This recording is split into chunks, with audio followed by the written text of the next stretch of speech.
Reilly, how's it going? Good. Sorry we're not on camera. People get upset when we take it off the pool. They get very irate. So listen, a lot of talk about you. You know, a lot of talk around town, and even Swimming World magazine, I believe, is putting you in the top 5 people to watch in the future. How do you feel about that? It's definitely really, really exciting. I just keep trying to get better with everything I do, and like working super, super hard to be like these girls here at Virginia. Like I just want to be like them. Knowing I am on the team, like I still just want to be better. So it's really exciting that other people believe in me too. What do you mean by like them? I mean, you are them. You're one of them, and you're with them every day. What do they do differently, or maybe better than you right now that you could still work on? I guess talking from an NCAA perspective, just like really trying to push myself to be in more A finals and push myself to get on the relays and just everything like that.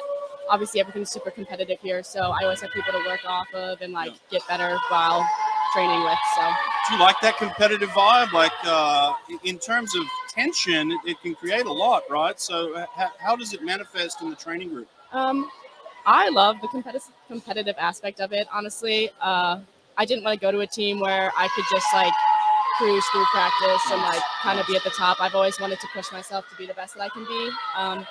I have super huge goals, and I want that. Like, obviously, I can't get them without working towards them. So, surrounding myself with people that are really, really good and have started to achieve the things I want to achieve is a really, really good way to put myself in that position. Nice. Now, I understand you came in halfway through the year, a couple of years ago, right? Yeah. So, pretty young. And why'd you make that decision? Honestly, all the cards just kind of fell into place. As horrible as COVID was, it did give athletes another year of eligibility in college. And as a senior in high school, I wasn't going to be given that extra year. Right. And then going into my senior year of high school, I only needed, I think, like 2 credits to graduate. And we had block scheduling in my high school. So I could finish a whole class in one semester. So we did 4 classes a day instead of 8. So just with how my high school was set up, I could graduate in December and then start here in the January semester of my senior year. Do they give you 5 swim seasons? Yes. Wow, that's amazing, huh? Yeah, That's it's really incredible. exciting. Yeah. So this is officially your 3rd one. Yes. It's really, I still call myself a second year because in my heart, I still believe I am a second year. Coming in, I got here December, I think 28th of 2020. So in the grand scheme of things, I had roughly 2 months swimming with UVA instead of the whole collegiate season. So I like to call that my half year because that's essentially what it was. It was only half of what it should have been and half of what it could have been. I guess in that sense, I'm a 2.5 year and not a 3rd year. They're probably looking for a little bit more leadership out of you now then. So how do you go from, the girl that's taking it all in to the girl that now leads a little bit? Like, what do you see your role in that? I really, really try to be more vocal in practice now. I'm very much a shy person, and it's kind of hard for me to break out of my shell sometimes. But as I've gotten more comfortable with being in college and being on a collegiate team, I'm just really trying to be a leader. Not always super vocally, but definitely like a silent leader, if that makes sense. Yeah, right. I love it. Now, listen, we're only a couple of years away from the Olympics. You got big dreams, big goals, very competitive. So, in terms of an Olympic event that you could see yourself swimming, which is the one event you'd want to swim at the Olympics? Definitely the 200 backstroke. That would just be like a dream come true. And that's something that every single day I get in the pool and I'm like, okay, this is another step I can take to getting closer to that goal. So, really? Wow. Do you like the long course? Oh, I love long course. You do? Yeah. Where'd you grow up? I grew up in Wisconsin, so Brookfield, Wisconsin. Yeah, pretty close to Milwaukee. Yeah. I was on Elmbrook Swim Club it's actually like my parents both swam masters there, so it's kind of like a family, I guess, legacy a little bit. And then both of my sisters also swam there with me. So, how did your family feel about you moving over this side of the country?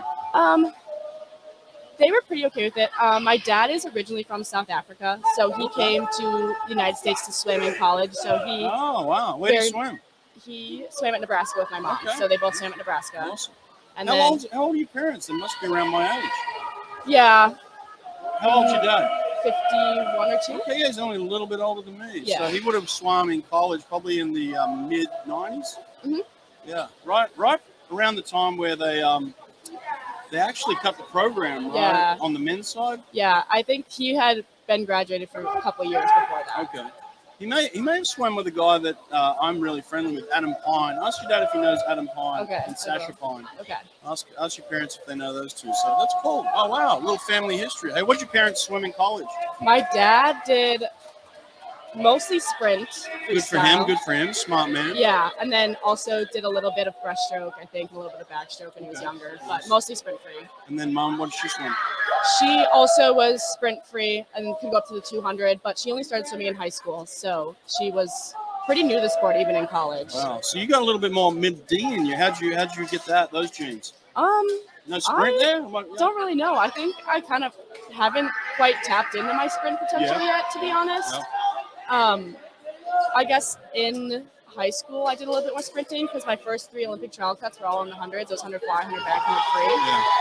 But when I went to college, I really focused a little bit more on the 200s just because those were open events here. Right. Like more people were needed in them, and I was very open to just trying new things, See especially that? coming in so early. Hey, that's a great message for anyone out there. I get that question all the time, like, when should I specialize? What event should I swim in college? And like, you just open your mind up. And the other thing that I love what you said there is like they needed me in a spot, and I filled it. I love that. You know, so that's super cool. Keep that up. That's a great attitude to have. We almost killed one of your teammates over there. She tripped on the wire, so thank God she's still alive. Listen, very nice to meet you, and good luck. What do you got left? That was it. I'm done. Oh, you're now. done? Yeah. Okay. All right. Who do you think we should talk to next? Who's interesting? Give us someone that's interesting. I feel like everyone's pretty interesting. Okay, good. Let's get this guy, Brownstead, right? Yeah. Tell him to come over for me. Hey, Okay. nice to meet you. Yeah, nice to meet you Good luck too. with everything. Thank you.